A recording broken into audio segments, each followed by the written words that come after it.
Durante la Segunda Guerra Mundial, un soldado de Polonia, perseguido por la tropa alemana, tuvo que esconderse en un ático de una casa entre el cielo raso y las tejas. Allí, muy quieto, tuvo que permanecer por casi 2 meses.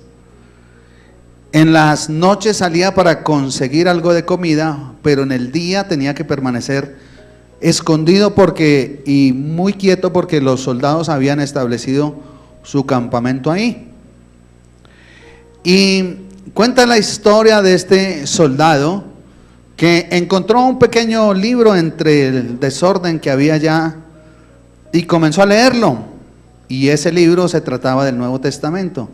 Y él comenta que lo leyó muchas veces. Después que los soldados salieron de ahí, él se convirtió solamente con leer ese Nuevo Testamento. Nadie le predicó, no hizo curso de bautismos, no fue al seminario bíblico. Él se convirtió y fue un gran predicador en su país. La palabra de Dios nos transforma. La palabra de Dios es capaz de hacer cambios sustanciales en nuestra vida. Y queremos en estos meses tocar, si no todas, las principales doctrinas por las cuales nosotros, o en las cuales más bien nosotros tenemos cimentada nuestra fe. Y la primera doctrina es que creemos en las Sagradas Escrituras como la palabra inspirada e infalible de Dios y superior a la conciencia y a la razón, como usted lo tiene allí en aquel afiche.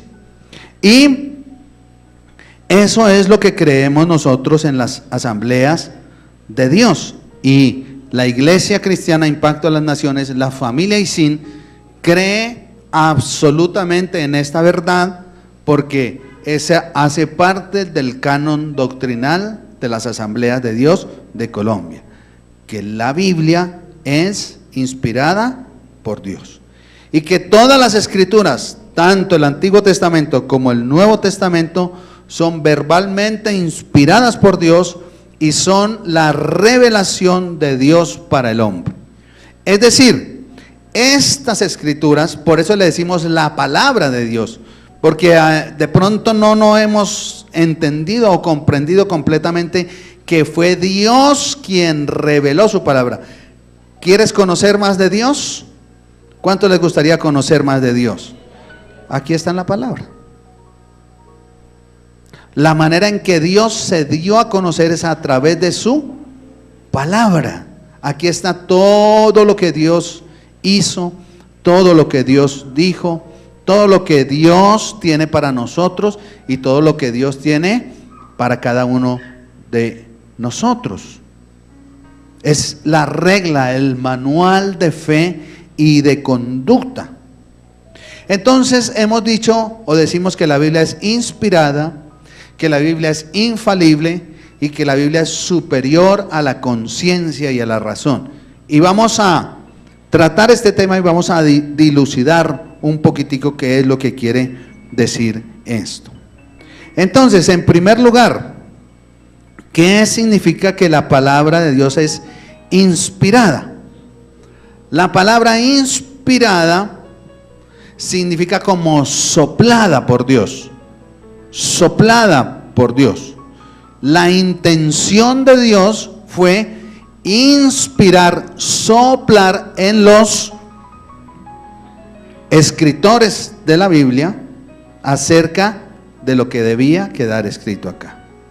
Entonces no es un dictado. Pablo no se sentó y dijo: ¿cómo es, Señor? ¿Qué es lo que tú dices? Ah, bueno. ¿Cómo que es que no entendí? No fue un dictado. Pablo escribió su carta a los Corintios, por decir cualquier cosa, para corregir algunos problemas de la iglesia y para contestar unas preguntas que al apóstol Pablo le habían hecho. Y esa carta que él le escribió a los Corintios quedó bajo el canon de inspiración de Dios. Lo mismo hizo Santiago, lo mismo hizo Pedro, lo mismo los 4 evangelios, que son Mateo, Marcos, Lucas y Juan, y cada uno con el estilo propio de cada uno de los autores, porque ya los especialistas en Biblia, los biblistas, han dilucidado cuál es el estilo de escribir de cada autor, y entonces cada estilo es propio de cada uno de los evangelistas y narra las cosas de acuerdo a su estilo. Cuando usted sale de una película con 2 o 3 personas y la gente cuenta la película, la gente la cuenta de acuerdo a su estilo. Contó la misma película, pero cada uno usó su propio estilo y le dio énfasis o importancia más a cierto argumento dentro de ese estilo. Entonces Mateo le dio argumento más para los judíos, por eso tiene una genealogía. Marcos no habla de una genealogía, Marcos habla de acción, rápido, y Jesús hizo, y al otro día, y al siguiente día, ¿sí? Lucas entonces escribe a los griegos en un griego un poquitico más elevado, usa el Hijo del Hombre, ¿sí? Lucas está en contacto con la enfermedad, con los pobres, es médico. Entonces él dice, busqué diligentemente, va a donde María y le pregunta acerca de la infancia de Jesús. Entonces por eso Lucas escribe acerca de la infancia de Jesús, los otros lo omiten. Y Juan pues escribe después de la destrucción del templo en el año 90, y entonces pone su propio énfasis en Juan como el Hijo de Dios. Entonces cada uno de los escritores usó su propio estilo, pero toda la palabra fue inspirada por Dios. Y vamos a ver en la segunda carta del apóstol Pablo a Timoteo, capítulo 3, versículo 16, qué fue lo que el Señor dijo, qué es eso de la inspiración y para qué nos sirve la inspiración. Entonces abra su Biblia en segunda carta del apóstol Pablo a Timoteo, capítulo 3, versículo 16, y vamos a leer 2 o 3 versículos ahí. ¿Qué dice entonces la Biblia? Primero, toda la escritura. ¿Qué significa toda la escritura? Toda, Antiguo y Nuevo Testamento. Alguien me podría decir, ay pastor, pero es que cuando Pablo le escribió a Timoteo solo existía el Antiguo Testamento. Sí, pero hoy tú la estás leyendo, ¿y cuál es toda la escritura? Por eso la palabra es eterna, porque hoy yo la leo y es toda esta. Es inspirada por Dios y útil para enseñar, para redarguir, para corregir, para instruir en justicia. Y en el versículo 17 dice, a fin de que ¿qué? A fin de que el hombre de Dios sea perfecto, enteramente preparado para toda buena obra. Bien, vamos entonces a tomar este par de versículos y vamos a cogerlos palabra por palabra y vamos a explicar qué significa, qué es lo que significa eso. Entonces, lo primero que dice, ya lo dijimos, toda la escritura es inspirada por Dios. Ya nosotros llegamos a este mundo con instrucciones. Este es el manual de instrucciones para nosotros porque es inspirada por Dios. Y luego la otra palabra, mira ya en su Biblia, que dice es ¿qué cosa? Es útil, es útil. ¿Qué significa ser útil? Que sirve, que trae provecho, es de utilidad para algo. Por ejemplo, le han dicho a las mamás, es muy provechoso que usted le dé los 2 primeros años de vida a su bebé leche materna, le dé seno, porque eso es provechoso. Allí vienen las defensas, las inmunoglobulinas, viene todo el calostro, se llama así, para que su niño, su bebecito tenga buenas defensas. Es provechoso, es útil hacer eso. Y hay muchas cosas que son útiles, pero la palabra de Dios dice que es útil, trae provecho para nuestra vida. ¿Qué más dice la palabra? Es útil, ¿y qué más? Dice para, o sea, es útil para varias cosas. La primera, ¿cuál es? Para enseñar. ¿Y qué significa enseñar? ¿Qué tiene que ver el enseñar? La doctrina correcta. Esta palabra te dice en qué creer. ¿En qué creer? ¿Cuántos creen que Jesucristo es el Hijo de Dios? ¿Lo cree? ¿Sí? ¿Usted cree que Dios es Padre, Hijo y Espíritu Santo? Amén. ¿Y por qué lo cree? Porque la palabra de Dios lo dice. ¿Dónde dice? En muchos textos, pero le voy a contar uno. Y Jesús vino al Jordán para ser bautizado por Juan. Entonces, ¿quién vino? Jesús, el Hijo. Y él estaba ahí, y entonces Juan lo sumergió. Y cuando Jesús salió, dice que vino el Espíritu Santo en forma de paloma. Entonces estás en el Hijo y el Espíritu Santo. Van dos, ¿cierto? Y una voz desde el cielo, ¿qué dijo? Este es mi Hijo amado en el cual tengo complacencia. Entonces están el Padre, el Hijo y el Espíritu Santo. Y capítulo 13, 14, 15, incluso el 16 de Juan, ahí usted encuentra toda la revelación de la Trinidad. Entonces, la doctrina correcta, ¿en qué? Creer. ¿En qué creer? ¿Usted cree que los extraterrestres se llevaron a Jesús cuando tenía 2 años y lo volvieron a dejar aquí cuando tuvo 12 años y allá le enseñaron todas esas cortas y le enseñaron el Reiki, o yo no sé qué es lo que dicen esto del Reiki, que con las manos sanaba? ¿Por qué no cree eso? Porque no lo dice la palabra. ¿Sí? Yo no creo que Jesús fue al Tíbet. Dice, no, fue al Tíbet y unos monjes allá le enseñaron el no sé qué para que él ¡fua! Eso no dice la Biblia. Ay, pero es que en la Biblia se perdió Jesús de los 2 a los 12 años. ¿Qué haría Jesús? Le cuento qué hizo. Se crió como cualquier niño judío de la época en su casa, comiendo pita, pan árabe, pan sin levadura, y aprendiendo el oficio de su papá, que era carpintero. Eso hizo Jesús. Y aprendiendo la Torá, porque entre los 12 y los 13 años un judío se sabe completamente la Torá. ¿Cuánto te sabes de la Biblia? Eso hizo Jesús. No necesitamos ser astrólogos ni magos para saber lo que hizo Jesús. Y a partir de los 12, entonces usted lo encuentra en el templo diciendo: en los negocios de mi Padre me es necesario estar. Y luego ahí todo el ministerio de nuestro Señor Jesucristo. Entonces, la doctrina correcta, ¿en qué creer? Amén. Segundo, ¿cuál es la segunda palabra? Útil para enseñar. ¿Y la otra? Para redarguir. ¿Y qué es redarguir? Convencer de error. Convencer de pecado, es decir, que no creer. Enseñar nos enseñan que creer. Y redarguir es conversar de error, conversar de pecado. Dice aquí que los que se echan con varones no heredarán el reino de Dios, ¿cierto? Lo dice aquí la palabra del Señor. Dice aquí: quítese de vosotros toda fornicación, adulterio, envidia, griterías.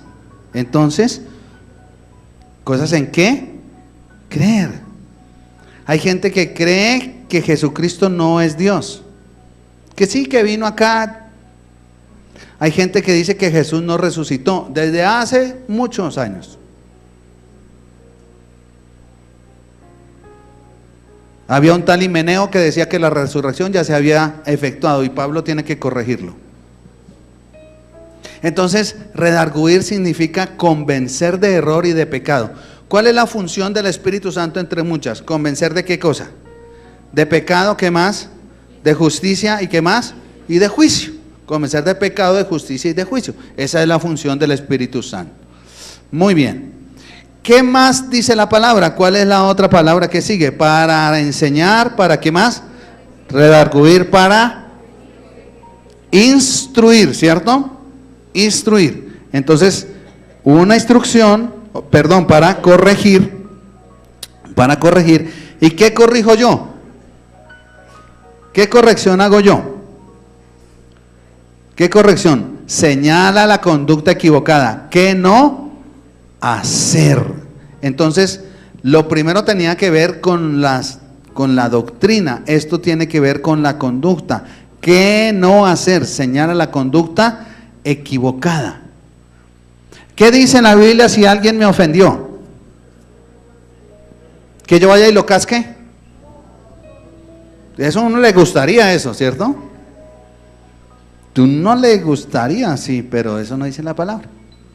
La palabra va y dice que aunque tú sepas que no tienes la razón, tú tienes que ir y pedir perdón. Uy, pero es que eso, pastor, usted la pone muy... Pues no lo digo yo, lo dice la Biblia. ¿O no dijo el Señor así? Que si te dan en una mejilla, ¿qué tienes que hacer? Que si alguien te obliga a correr una milla, vayas 2. Y Pedro dijo, ¿y cuántas veces tenemos que perdonar? ¿Hasta 7? Y el Señor, ¿qué le dijo?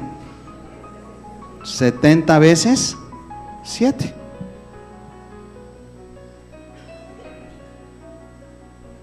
Corregir la conducta equivocada. Entonces, ¿es bueno tener rencor? No. ¿Es bueno tener ira? No. Airaos, pero no pequéis. Corregir, ¿qué más dice? La cuarta, instruir en justicia. Entonces, ¿qué es instruir en justicia?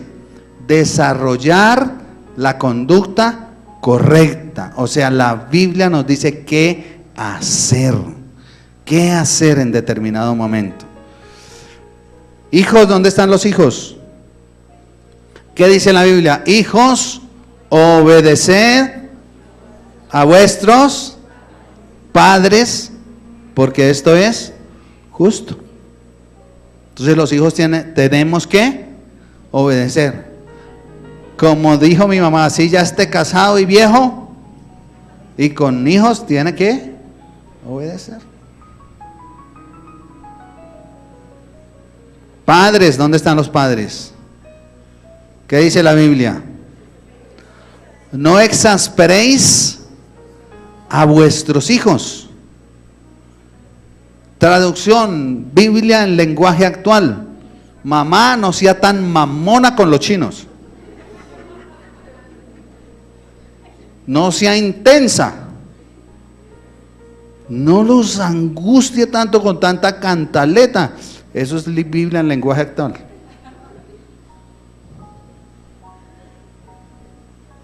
Deje dormir al adolescente porque así crece. Yo sé que muchos adolescentes me van a salir queriendo hoy. Así voy a seguir viniendo a esta iglesia del pastor predica chévere. Los adolescentes les crecen los brazos primero. Por eso usted va a comprarles un saco y les queda bueno de aquí, pero las mangas le quedan aquí. Y si le queda bueno de acá, las mangas le quedan por acá. Y ellos son como torpes los adolescentes. Y tumban todo, riegan todo, tiran las puertas. Pues que no saben medir su fuerza. Entonces téngales paciencia. Usted también fue adolescente, ¿no? Y usted se iba a volar de la casa con el novio, yo sé. No me lo reveló carne ni sangre. Usted se iba a volar con ese indio, pero gracias a su papá la pilló y le dio su muenda. Gracias a Dios, porque con el que está casado hoy, ese sí era. ¿Sí ve? Y los papás saben de eso. Entonces, desarrolla nuestra conducta. Maridos, ¿dónde están? Levante su mano los maridos. Amad a vuestras mujeres. ¿Cómo? Las que repiten son las mujeres, oiga. Varones, amad a vuestras mujeres, ¿cómo? Diga, como Cristo amó a la iglesia y se dio a sí mismo por ella y se sacrificó. Yo veo a esos varones sacrificados, allá tirados en la consulta. Mi hija, ¿qué hay de comer? Con el control del televisor allá. ¿Cómo aman a su esposa y se sacrifican?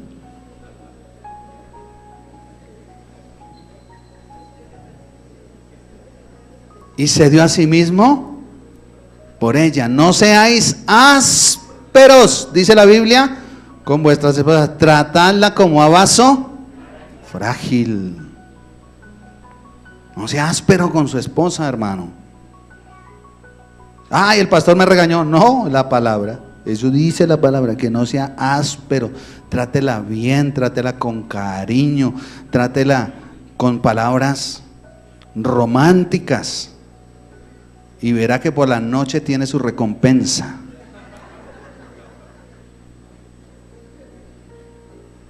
Mujeres, esposas, ¿qué dice?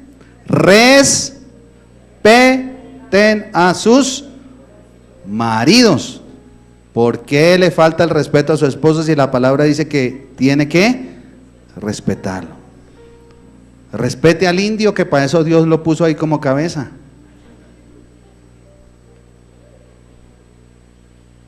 Sí, pastor, él es la cabeza, pero yo soy el cuello.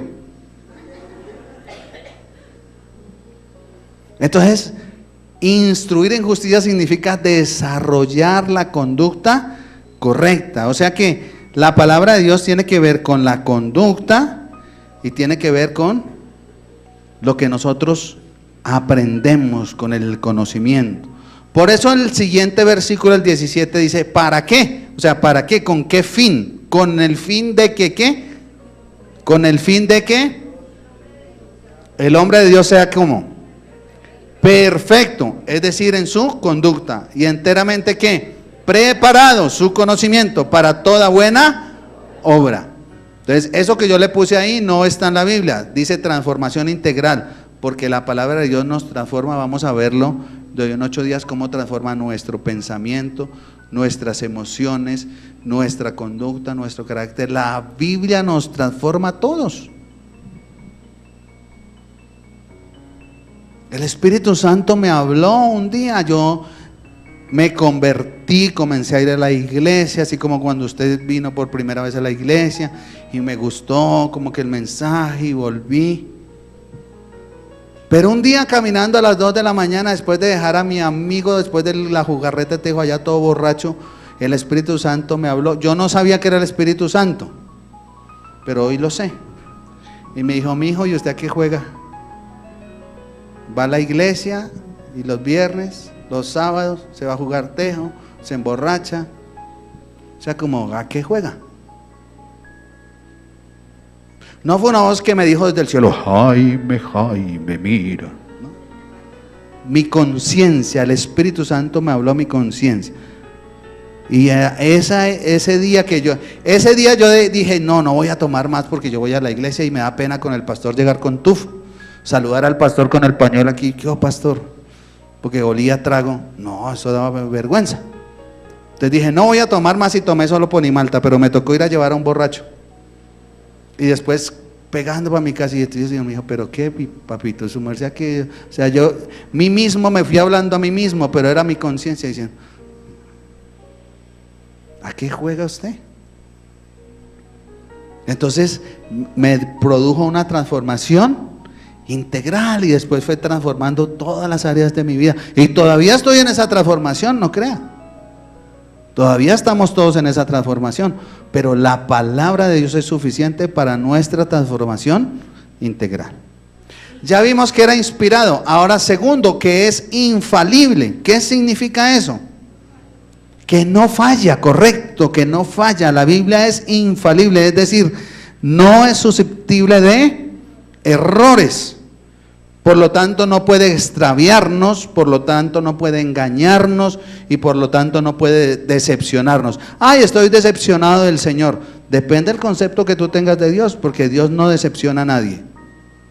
Lo que pasa es que a veces somos máster, no master chef, sino más tercos que un burro, y no hacemos lo que la palabra dice y no hacemos la voluntad del Señor.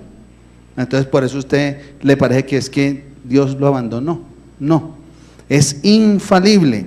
¿Qué dice Colosenses capítulo 1, versículo 5? Alguien que me lo lea de entre el público, por favor, con toda su fuerza. Colosenses 1:5.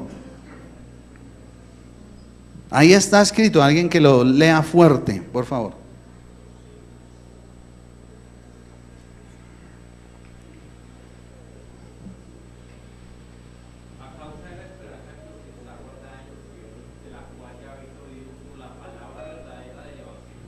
La palabra ¿qué? Verdadera del Evangelio. En muchos versículos dice, y tu palabra, santifícalos en tu verdad, porque tu palabra es verdad. La Biblia es infalible, no es susceptible de error. Otra vez repito, no puede extraviarnos, no puede engañarnos, ni puede decepcionarnos. Es infalible. Y la palabra de Dios es inerrante. ¿Qué significará esa palabra? Como rara. Que no tiene errores, no comete errores. La palabra de Dios es infalible y es inerrante. Enfatiza la verdad de las Escrituras y recalca la confiabilidad que hay en ellas. Confíe que lo que dice aquí es la verdad y le sirve para su trasegar en la vida. Le sirve para que usted camine por la vida. Muy bien. Termino diciéndoles cuál es el tema de la Biblia. ¿De qué hablará toda la Biblia? ¿Cuál es el tema principal de la Biblia? Correcto. El tema principal de la Biblia es la salvación. Desde el Génesis hasta el Apocalipsis solo hay un tema en la palabra y se llama la salvación. La salvación.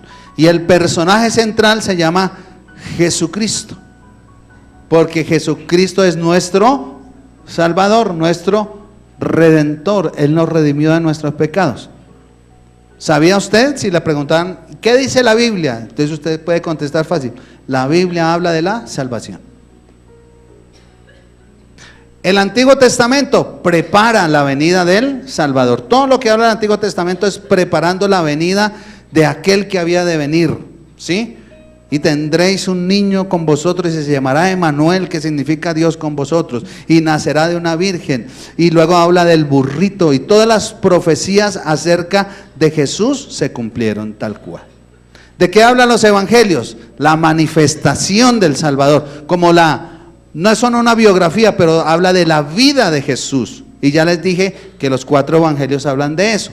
El libro de los Hechos, ¿qué habla? Después de que Jesús resucitó, dice Lucas, fue recibido arriba y vino el ministerio del Espíritu Santo y comenzaron a propagar el evangelio por todas partes.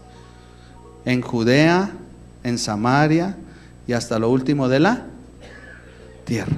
De eso habla el libro de los Hechos, si usted quería saber, de la proclamación del mensaje del Salvador.